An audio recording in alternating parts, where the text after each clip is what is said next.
स्वागत है आपका सीएनबीसी आवाज एंड मोतीलाल ओसवाल स्टूडियोज में। मैं हूं मनीषा गुप्ता। कमोडिटी राउंडअप में हमारे साथ अब कायनात चैनवाला जुड़ रही हैं।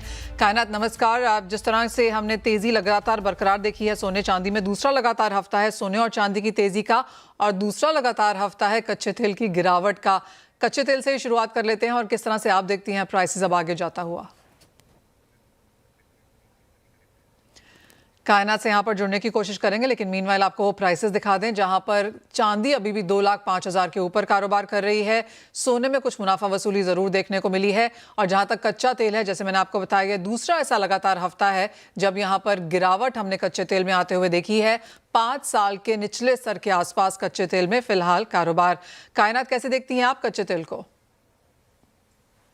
देखिए, क्रूड मॉर्निंग मैं अभी क्रूड ऑयल की अगर मैं बात करूं तो क्रूड ऑयल में डेफिनेटली बहुत सारे सप्लाई साइड और डिमांड साइड न्यूज है जिसकी वजह से एक नॉइज क्रिएट हो रहा है और प्राइस एक रेंज में ट्रेड कर रहे हैं। सप्लाई साइड पे जो डिस्ट्रप्शन है, चाहे वेनेजुएला की हम बात करें या रशियन सैंक्शंस की हम बात करें, उसके कारण थोड़ा सा प्राइसेस को सपोर्ट मिल रहा है। बट जो मार्केट सेंटिमेंट को जो डोमिनेट कर रहा है वो ओवर सप्लाई कंसर्न्स है, जिसके कारण प्राइसेस हायर लेवल पे सस्टेन नहीं कर पा रहे हैं। But in the near term I do feel that prices थोड़ी सी एक अपसाइड देखने को मिल सकती है, बिकॉज जैसे यूएस ने भी कहा है कि in case Russia does not agree to a peace deal, sanctions उन पे लागू किए जा सकते हैं। तो ये एक न्यूज रहेगा जो थोड़ा सा एक अपसाइड प्रेशर उस पर ऐड कर सकता है। बट आई फील दैट थोड़ा प्राइस रेंज बाउंड ही रहेंगे अभी आने वाले समय में भी। सो 4950 से 5200 के लेवल्स हमें देखने को मिल सकते हैं इन द नियर टर्म। कायनात, जिस तरह का सपोर्ट यहाँ पर सोने चांदी में बनता हुआ नजर आया है, ऑफकोर्स ऊपरी स्तरों से कुछ मुनाफा वसूली जरूर है, लेकिन ओवरऑल अगर इस साल में अब तक की बात किया जाए तो बहुत स्ट्रॉन्ग गेन्स हैं। साल खत्म होते होते तक किस तरह की रेंज रह सकती है और एक लॉन्गर टर्म निवेशक के लिए क्या राय देंगी? नियर टर्म में इस गोल्ड एंड सिल्वर में जैसे हमने देखा है बहुत इंप्रेसिव रैली रहा है, स्पेशली सिल्वर की अगर हम बात करें ऑलमोस्ट 130% प्लस रिटर्न्स मिले हैं सिल्वर में, जो एक्सपेक्टेड नहीं था मार्केट्स को। लेकिन इस साल काफी सारे ऐसे फैक्टर्स थे जो सिल्वर के फेवर में आए, apart from macro factors like rate cuts और डॉलर वीकनेस। जो सिल्वर के माइक्रो फैक्टर्स उन्होंने भी काफी सपोर्ट किया है प्राइसेस को।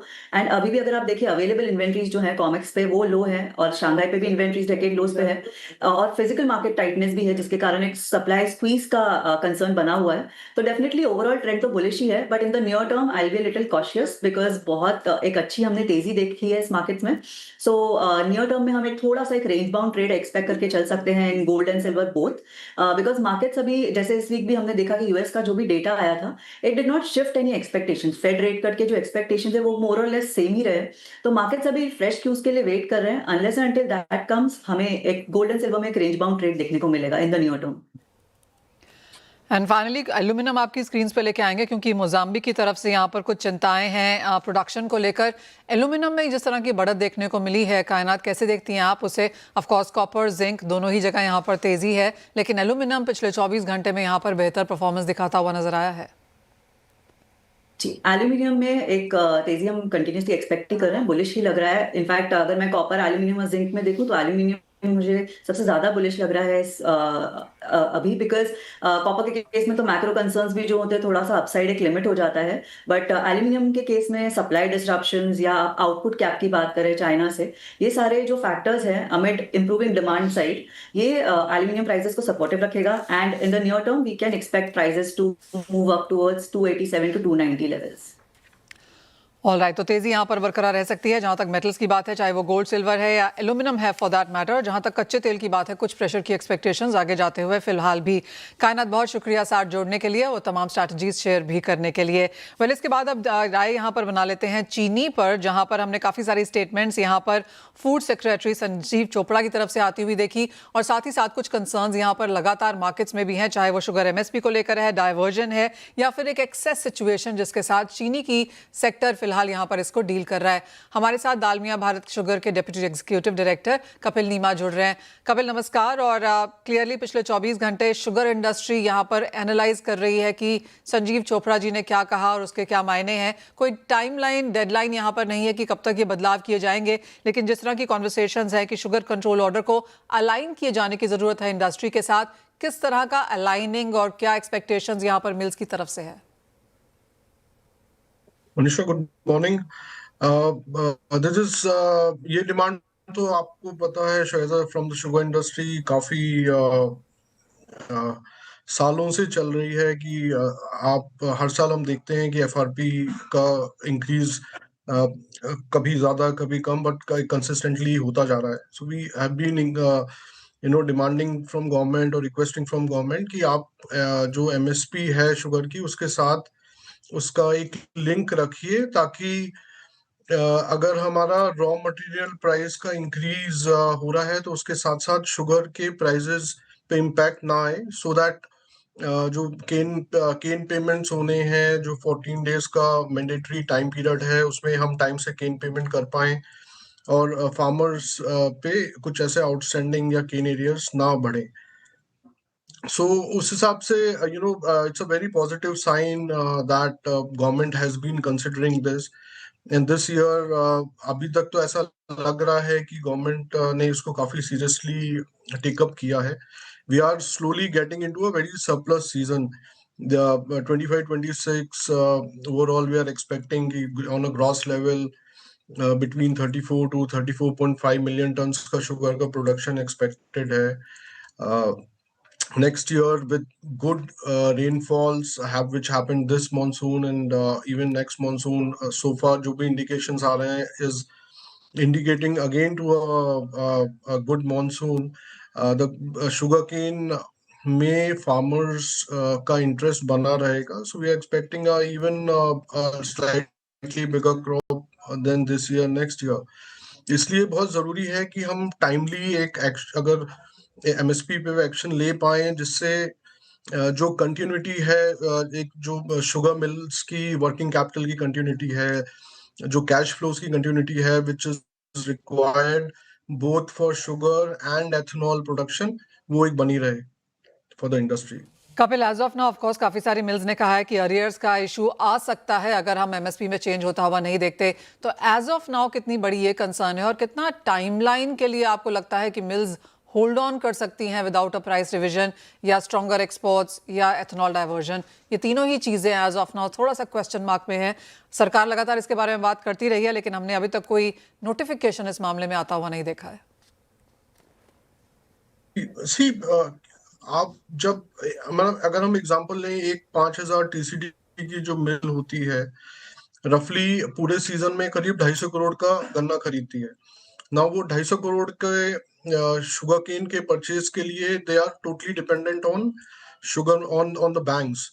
अब जो बैंक्स होते हैं जनरली 70 से 75% का उसमें फाइनेंस करते हैं, but for them to benchmark जो प्राइस वो लेते हैं, वो बिकॉज एमएसपी 31 पे है, तो उनका आरपीओ बेंचमार्किंग 31 पे चल रही है.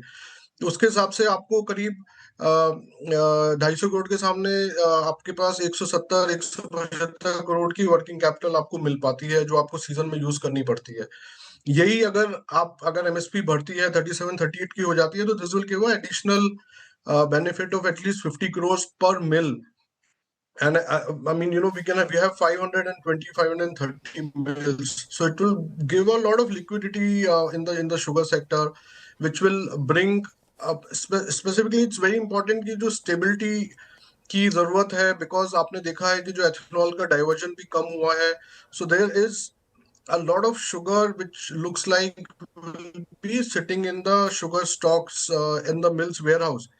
And वो sugar stocks are nothing but working capital lying unutilized in ji. the warehouses. So which has to be properly funded as well. तो कपिल, एक फाइनल सवाल. तो आगे जाके सबसे पहले यहाँ पर क्या देखना चाहेंगे? आपको लगता है कि सरकार सारी चीजें यहाँ पर क्लियर करेगी? क्योंकि एक्सपोर्ट्स का एक अलाउंस हमने आता हुआ ऑलरेडी देखा है. आपको लगता है अभी एक और रिव्यू आएगा या सीधा हम जैन फेब में उसकी एक्सपेक्टेशन कर सकते हैं? एथेनॉल डाइवर्जन बढ़ाने की भी बात यहाँ पर है. MSP of course top on the list शायद यहाँ पर है. अगर रैंक करना हो कि सरकार से ये मिलना चाहिए, तो क्या मोस्ट इंपॉर्टेंट है और किस रैंकिंग में डालेंगे उसे? Most important forever will always be MSP, which will be the primary support and a backbone for the sugar industry. Second, of course, is the support for the ethanol diversion.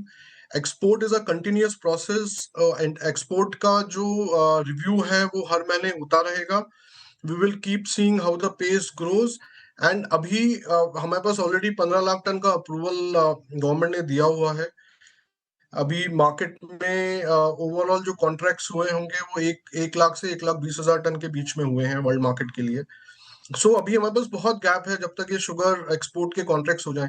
I think any any further quantity should only be reviewed जब ये 70 से 75% utilisation हो जाए, जो correct. Kota आपको already मिला हुआ है।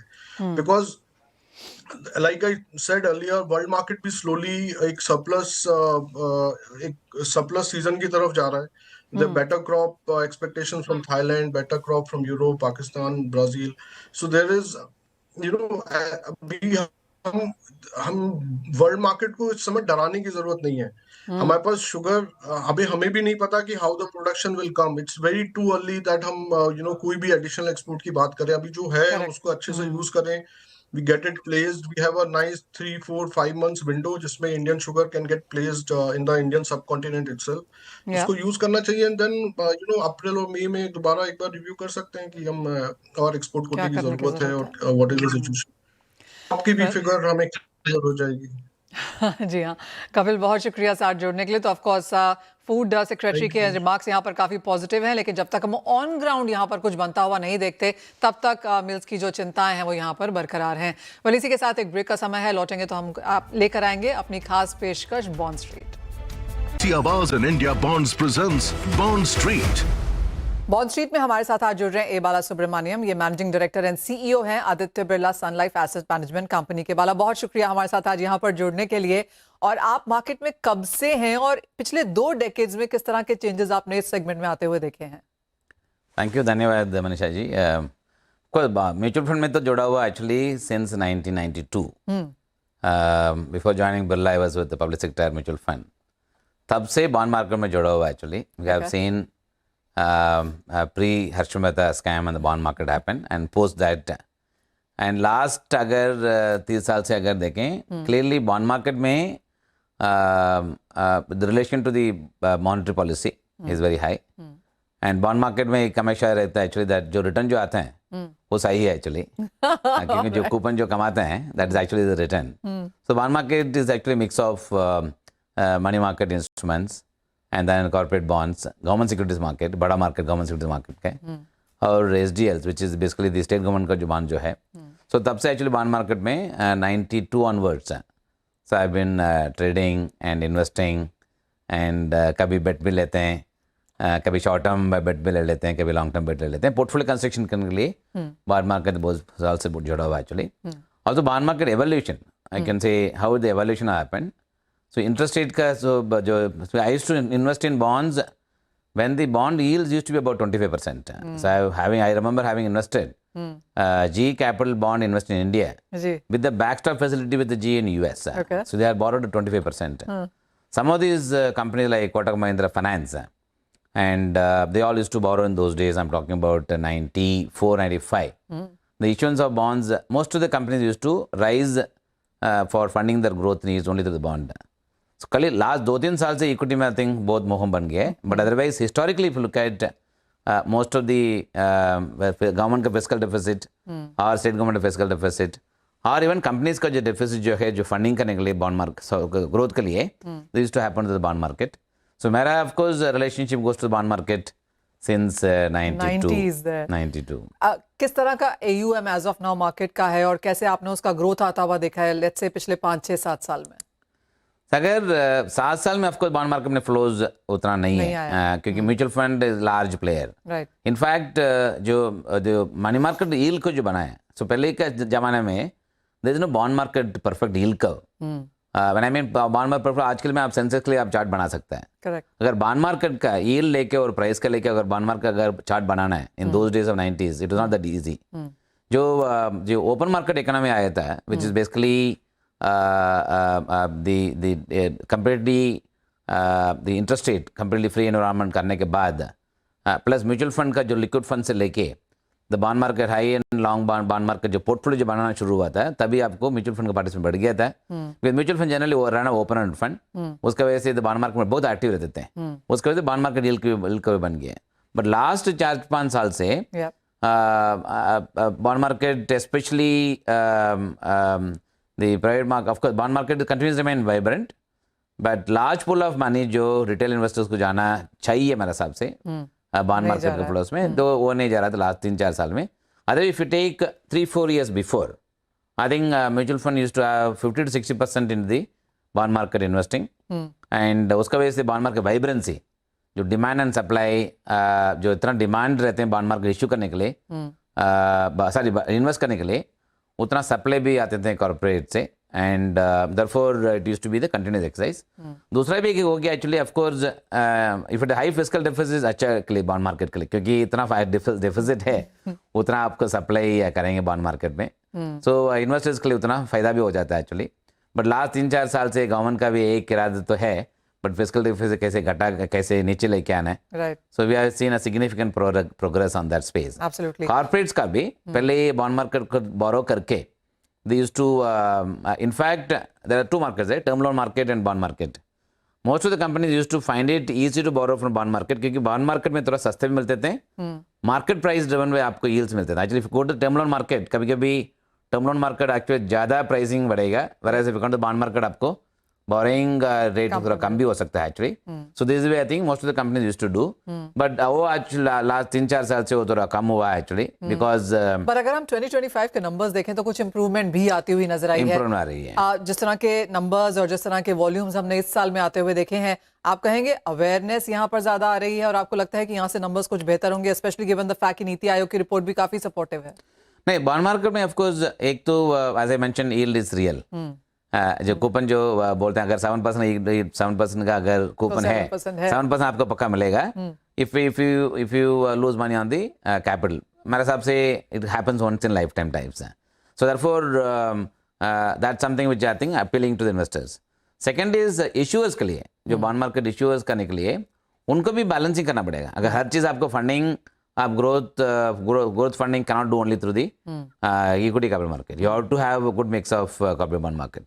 Third is corporate bond market actually helps you refinance your financing. Agar if you want to shift between term loan to the bond market, you can do it. Suppose you want to switch between FD to the bond market, you can do. Even banks, in fact, are also large players in the bond market by issuing certificate deposits, which is equivalent to trading instrument. दूसरा एक actually उनका जो bond जो है, infrastructure bond जो है और AT1 bonds वाला जो है, is all about even banks also issue at time bonds. Therefore, this is something which is growing. But of course, given the size of our economy, so always historically, global wise, if we take, equity market से 3-4 गुना ज़्यादा actually bond market का size globally. India में भी इतना तो बड़ा तो है. I'm not saying, India Bonds presents Bond Street.